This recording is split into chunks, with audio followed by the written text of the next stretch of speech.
What's going on, guys? We are back with some more independent filmmakers. I'm here with Melissa. Hello. And Chris. What's up? So you guys have quite the spread. You guys look like you guys have been making films for quite a while. What got you involved into making films? Making movies? Oh my gosh. Well, I guess since I was a little kid, I've always been attracted to horror stuff. I was partially raised by a very superstitious Italian Catholic godmother, my Lulu, as I called her. She would always tell me these crazy stories about urban legends, but she would swear they were true. And she used to sit me down, and I used to tell stories, and she used to type them up on her typewriter. And when I found the family camcorder, I just started making stop-motion movies, and then, yeah, it just went crazy from there. But I've been making movies, I guess, I don't say professionally, but I guess it's professionally, probably for the last 20 years or so. So, yeah. That's really impressive. Thanks. Appreciate it. And how about you? So I met Chris when I auditioned for Call Girl of Cthulhu, which is about 8 years old at this point. It's crazy. Time flies. I did a lot of theater before then, and then was looking for something new to do, and ended up being more than I bargained for. And now I'm also a horror host, Aurora Borealis. I'm just incognito today. So we're here with Chris's movies and my new DVD. So I always like to ask horror hosts / hostesses how they come up with their look.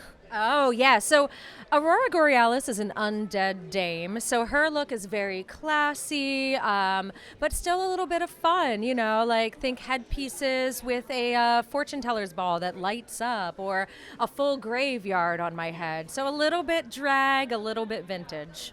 And how long did it take you to kind of perfect the look of Aurora Borealis? Did I say that right? Yeah, you did. That's a really good question, because I look back at old photos, and people like to use the phrase glow up, and Aurora definitely had a glow up, because when I first started, it was a little bit more simple, and now she's just kind of wild, big eyeliner, a little bit Elvira, a little bit just straight up drag queen.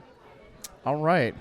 Well, switching gears over to you. Before I start talking about the movies, can I bring in some visual aids that are... Please, yeah. All right, so I'm just going to... Is this a vinyl? Yes, that's a record. So that's a spoken word sequel. So the movie I made that most people seem to care about, or that they do care about the most, is a movie called WNF Halloween Special, which is currently streaming on Shudder, if you have Shudder. And it's basically a fake news broadcast in the 1980s where a local reporter goes to do a live TV broadcast from a town's haunted house. And every 5 minutes in the movie is a fake commercial break where you show all these businesses fake commercials for their businesses, like 80s style, right? So the LP is a spoken word sequel / prequel that essentially is almost like radio drama type stories, but the local newscaster does some of those. And we're actually showing the sequel out there, Halloween Mega Tape, tonight at the convention here, Creature Features. The reason why I brought this up is because I know that the first one is famous for the VHS, and a part of me is are these laser discs? But they are not.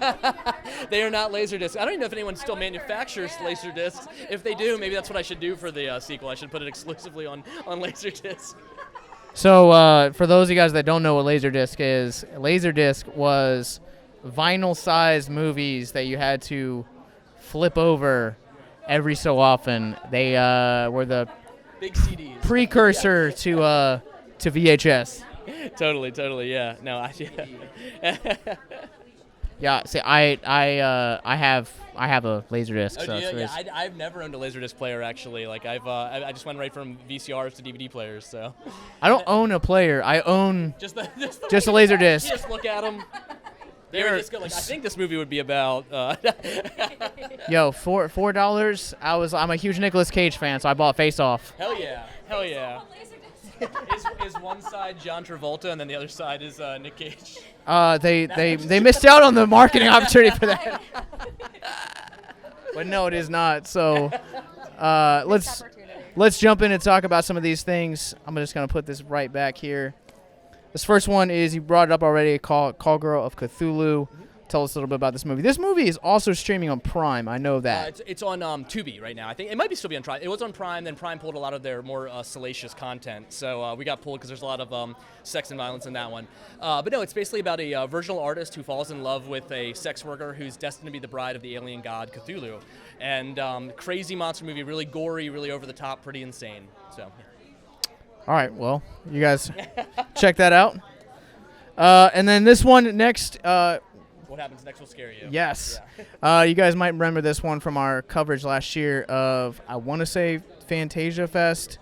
I honestly don't know which festival we covered this one at, but it has been covered by us.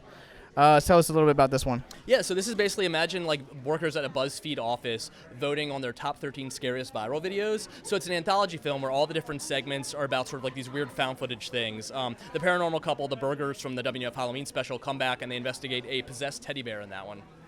All right. Well, and you also have DVDs out here as well. I do. So this is my brand new Shocktail Hour DVD. So all original episodes I wrote. Chris and I sort of co-directed. He shot it all, edited it all. Original episodes with a full cast of characters. I make up a custom cocktail that's on theme and walk the audience through making it. So we've got werewolves, zombies, and blobs. And where the blobs come in is this is my 2021 Blobfest virtual variety show, which has some wild games like making people bob for blobs. All right. All right. You can literally do anything with horror. Do I what? You said you can literally do anything with you horror. absolutely can do anything with horror. It's it's a just like boundless field to play in.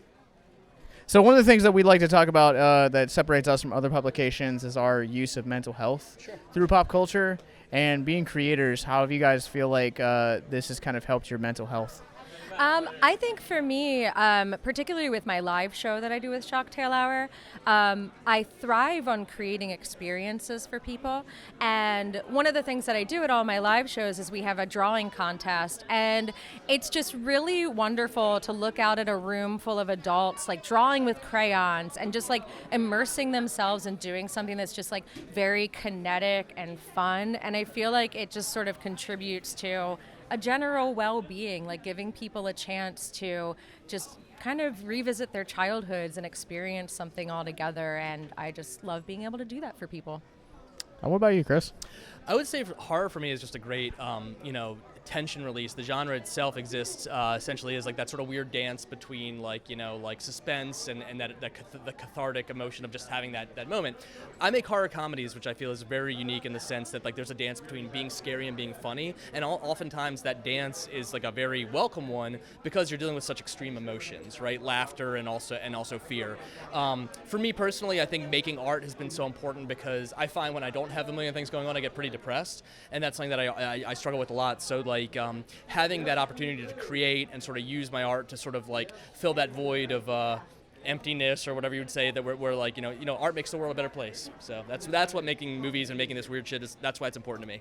I couldn't agree more. And so you brought this up earlier with the Halloween special. It's now, the first one's now streaming on Shudder.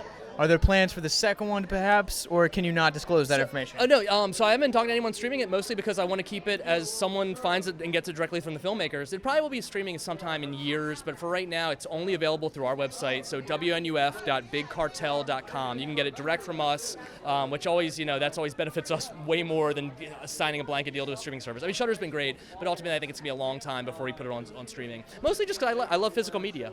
Oh, me too, man. I'm glad I'm not alone. Are you? Of course, the Laserdisc man. Yeah. Laserdisc. All right. Well, where can people follow you guys online? Shocktailhour.com or on Instagram, Aurora_Borealis, or on Twitter, Aurora Borealis. All right. And you, sir? And so Twitter for me would be /Chris LaMartina, Instagram Chris.LaMartina. And like I said, WNUF.BigCartel.com. You can get all our stuff. Cool. Well, thank you guys so much, and be on the lookout for all of their films. Go check them out.